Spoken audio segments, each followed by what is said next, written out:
Financial Services Council wants to make financial cheaper, but at what cost? Yeah.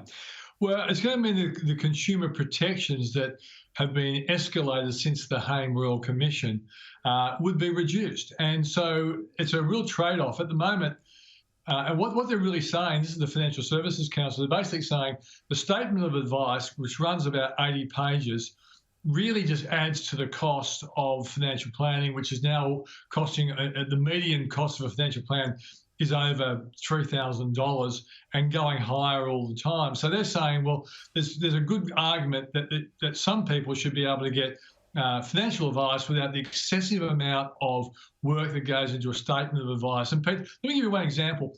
I am a financial advisor, and I know a guy came in to see me before the GFC, and he was in the New South Wales Bookmakers Superannuation Fund, which was a great performing fund. And he asked me whether he should stay in it. And I said to him, under the law, I cannot give you advice just like that. Now, I'd like to, but I'm not allowed to. Now, as a consequence of that, he wasn't prepared to pay for financial advice. That fund went under.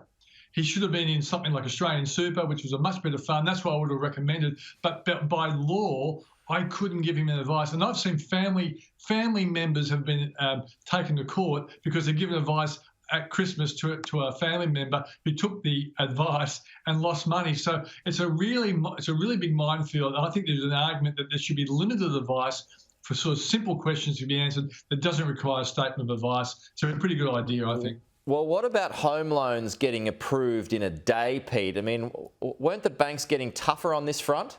Yeah, they were. And that's another consequence of the Hayne Royal Commission. And we've heard stories of banks trawling through people's bank accounts and their statements to see how much money is being spent on Netflix and massages and beauty therapies and stuff like that. It became excessive, and it was a consequence of the good things that were unearthed by the Royal Commission. But I think there was some negatives when it comes to loan approvals. NAB's boss, Ross McEwen, reckons that simple loans are now being approved in a day, and more complex ones might be 5 days. And I think a lot of that excessive forensic analysis of where we spend our money is being thrown out the door temporarily, at least. Okay, just in a couple of weeks, we've got the budget. Josh Frydenberg handing it down yet again, Pete.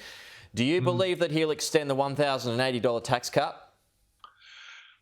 It's an interesting one, Pete. The question is, does he want to play Santa Claus and extend that tax offset, which is about $1,080 to a lot of people, about 10 million people in that middle to low income group, or does he take it away, which means he effectively is giving a tax increase to a whole bunch of people who would probably spend the money, and he really needs this recovery to be strong. So, the question for him is, does he play Santa Claus, extend the tax offset, which helps the economic recovery, which means he gets more tax collections because the economy is booming, because more people are getting jobs and there's less money being spent on the dole? Or does he play Scrooge, like most treasurers do, and pull that money in to help reduce the growing budget deficit? It's going to be a very interesting decision he makes, particularly when you look at the political popularity of the government.